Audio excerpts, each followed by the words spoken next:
నమస్కారం, welcome to I dream. ధర్మ మార్గం విత్ విజిత కార్యక్రమానికి స్వాగతం. ప్రస్తుతం మనతో పాటు ఉన్నారు ప్రముఖ ఆధ్యాత్మికవేత్త, జ్యోతిష్య పండితులు సుభాష్ శర్మ గారు. ఇప్పుడు గురుగారితో మాట్లాడి మరిన్ని విషయాలు తెలుసుకుందాం.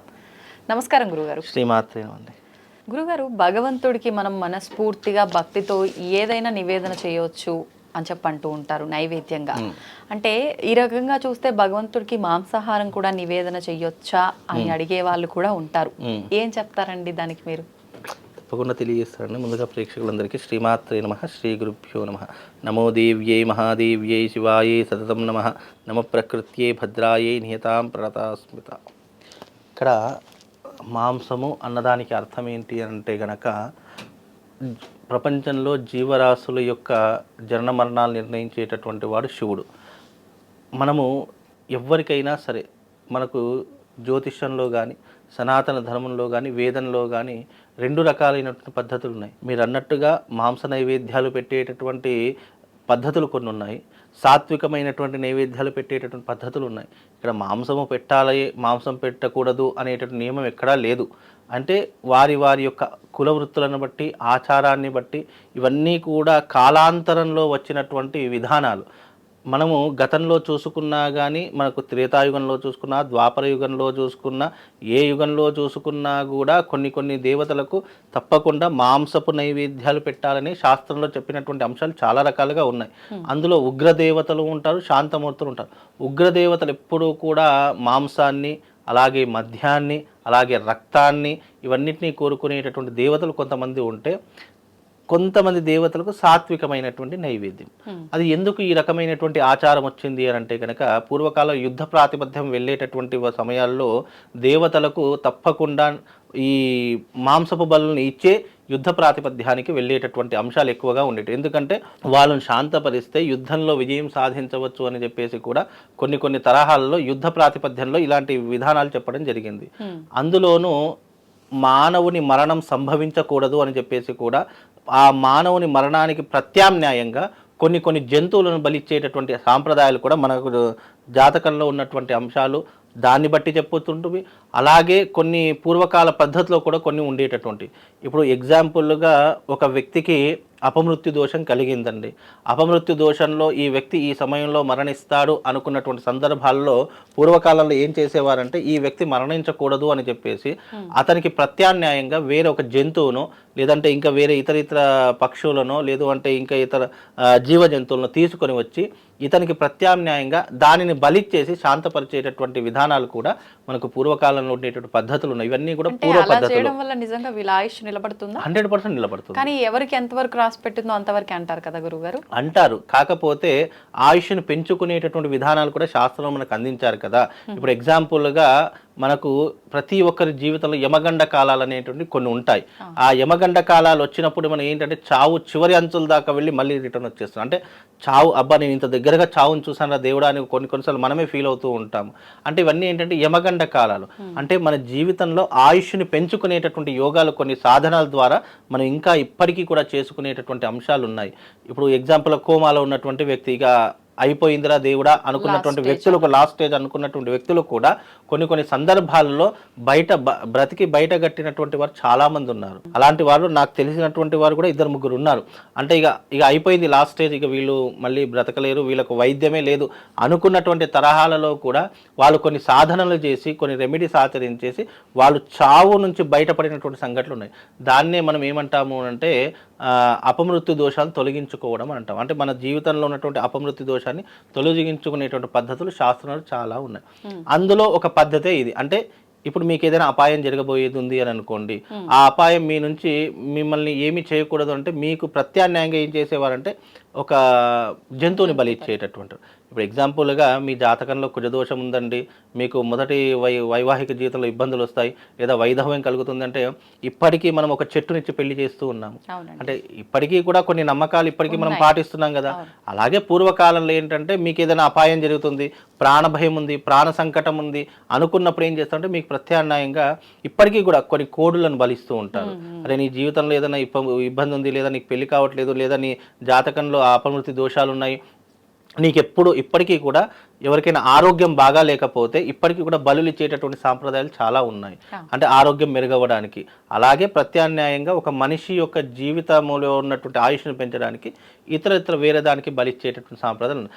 అందులో ఇప్పుడు భగవంతుడి దగ్గరికి వచ్చేసరికి భగవంతునికి మాంసాహారం పెట్టకూడదని శాస్త్రంలో లేదు, కానీ అది కొంతమందికి మాత్రమే వస్తుంది. ఇప్పుడు ఒక ఇంట్లో 4 అన్నదమ్ములు ఉన్నారనుకోండి, 3 మాంసాహారం తింటారు, ఒక్కడు మాత్రం తినడు.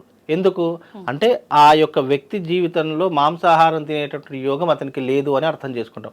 అలాగే కొంతమంది దేవతలకు కూడా మాంసాహారం పెట్టవచ్చు, కానీ అది నిర్ణయించేటటువంటి విధానాన్ని బట్టి ఉంటుంది. దాన్నే మనం ఇప్పుడున్నటువంటి పద్ధతిలో అందరికీ తెలిసినటువంటి పద్ధతులు చెప్పాలంటే వామాచార పద్ధతి అని చెప్పొచ్చు. ఇప్పుడు వామాచార పద్ధతిలో ఏముంటుంది, మాంసము, మద్యము, మైథునము, ముద్రలు ఇవే ఉంటుంటాయి. దక్షిణాచారంలో ఏముంటుంది, ఇప్పుడు ఎగ్జాంపుల్గా అమ్మవారి యొక్క తత్వాన్నే తీసుకుందాము. మనము సాత్వికమైనటువంటి రూపాలు ఉన్నాయి, మనకు మామూలు దేవాలయాలు ఉన్నాయి అనుకోండి, మనం ఏం చేస్తాం, పండ్లు, తర్వాత ఇంకేదైనా ఆహార పదార్థాలు, కొబ్బరికాయలు, ఇలా సాత్వికమైనటువంటి ఆహారం తీసుకెళ్తాం. అదే కొన్ని పుణ్యక్షేత్రాలు, ఇప్పుడు కామాఖ్య దేవాలయం ఉంది, అక్కడ మాంసము మద్యము తప్ప వేరే నైవేద్యం ఏది పెట్టరు. అంటే అక్కడ ఉన్నది అమ్మవారే, ఇక్కడ ఉన్నది అమ్మవారే, కాకపోతే ఆచరించే పద్ధతులు వేరే రకంగా ఉంటాయి. ఇప్పుడు శివుడికి కూడా భక్త కన్నప్ప మాంసం పెట్టాడు, వచ్చి తిన్నాడా, తినలేదు. అంటే దానికి ఏంటంటే భక్తి ప్రధానముని శాస్త్రం చెప్పడం జరిగింది తప్ప ఇక్కడ ఇంకోటి, భక్తితో ఏది సమర్పించినా భగవంతుడు కాదు అని అన్నాడు. కానీ ఎందుకు కాదనడు, మనం పెట్టింది ఏం భగవంతుడు వచ్చి తినడు కదా. మనం భగవంతుని మీద ఉన్నటువంటి విశ్వాసం భక్తితో మనం పెడతాము తప్ప భగవంతుడు వచ్చి ఏమీ తినడు.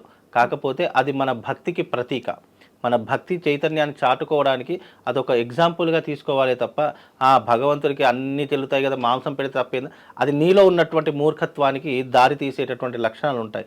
నీ మెచ్యూరిటీకి, నీ మూర్ఖత్వానికి ఇది ఒక ప్రతీకగా తీసుకోవాలి తప్ప భగవంతుడు అన్నీ ఉంటాయి.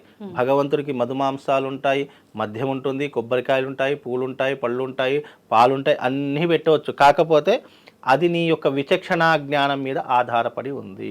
ఆ విచక్షణా జ్ఞానం మీద ఆధారపడి ఉన్నట్టు అంశాలలో ఈ నైవేద్యం ప్రాసెస్ అనేటటువంటిది ఒకటి. కాబట్టి దీంట్లో ఉగ్రదేవతలకు కొన్ని నైవేద్యాలు ఉంటాయి, సాత్వికమైనటువంటి దేవతలకు కొన్ని నైవేద్యాలు ఉంటాయి. భగవంతుడికి మాంసం పెడితే ఏమవుతుంది అని అంటే, భగవంతుడికి మాంసం పెడితే నీకేమీ కాదు, కానీ అది భగవంతుడు తినడు, అది నీకు తెలుసు, నాకు తెలుసు. కానీ అది మూర్ఖత్వంతో చేసేటటువంటి కొన్ని, అంటే వితండవాదం చేసే వాళ్ళు కొంతమంది ఉంటారు కదా, వాళ్లకు ఎగ్జాంపుల్గా చెప్పడానికే తప్ప భగవంతుడికి ఏది పెట్టినా భగవంతుడు స్వీకరిస్తాడు. కానీ అది భగవంతుడి దగ్గరికి పెట్టేసరికి అది ప్రసాదంగా మారిపోతుంది. ఇప్పుడు అప్పట్లో జరిగినటువంటి కొన్ని సంఘటనల ఆధారంగా చేసుకుంటే, ఎగ్జాంపుల్గా పోతులూరి వీరబ్రహ్మేంద్ర స్వామి వారు ఉన్నారు.